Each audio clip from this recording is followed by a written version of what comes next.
Welcome to our video series on talking to the experts.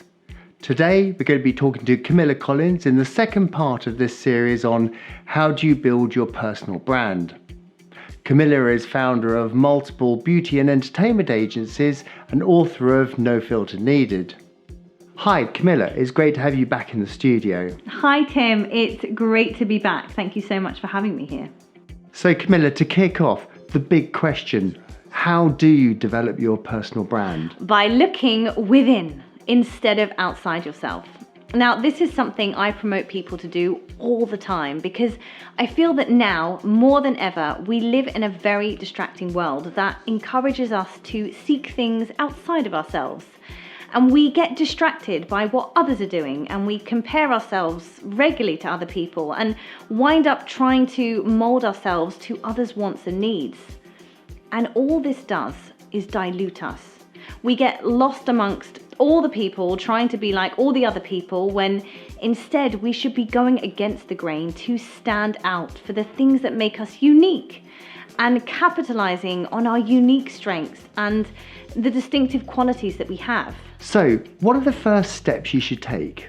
You should first carve some time out with yourself, quietly, with no distractions, and take inventory of everything you've experienced in your life.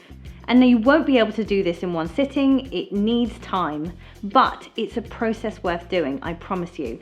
Because by looking all the way back from your childhood right up until now, you will notice some patterns that highlight some solid strengths of yours and also identify some areas of weakness. And you'll see what you are truly passionate about and be able to identify your true values.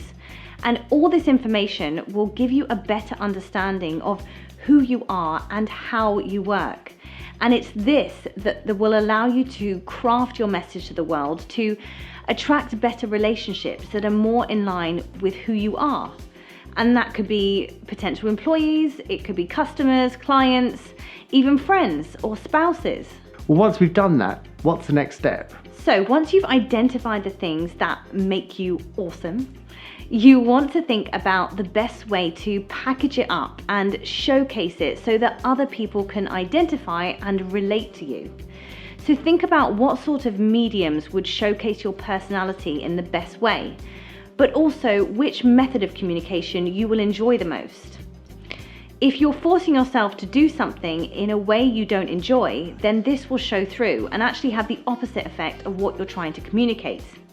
So you've got options. You could communicate through writing blogs, through video, maybe images on social media. And yes, fonts, colors, logos, they can all help you relate your message too.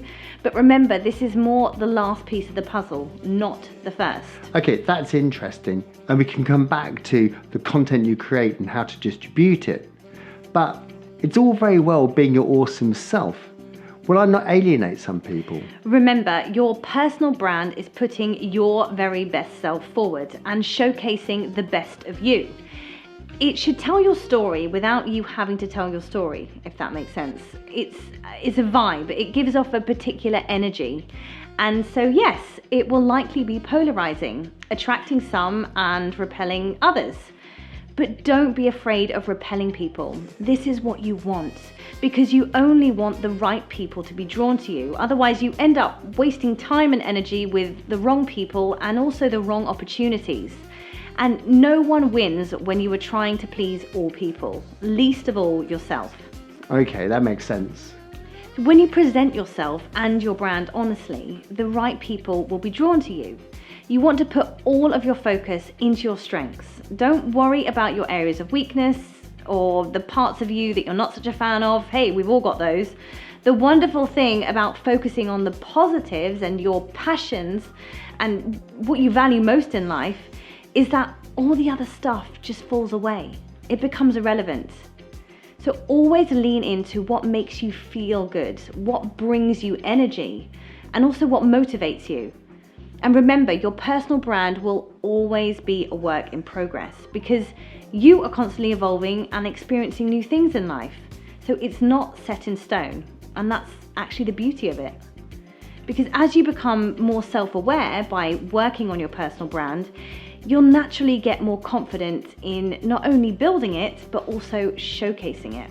Well, that's absolutely fascinating, and I want to thank you for your time today. Thank you so much, Tim. It's been great to be here again. Well, there you have it, advice from the expert.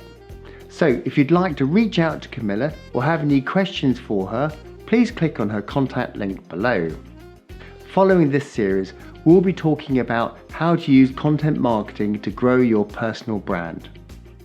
So look out for that, or please subscribe to get a notification of when it's released. And thank you for watching.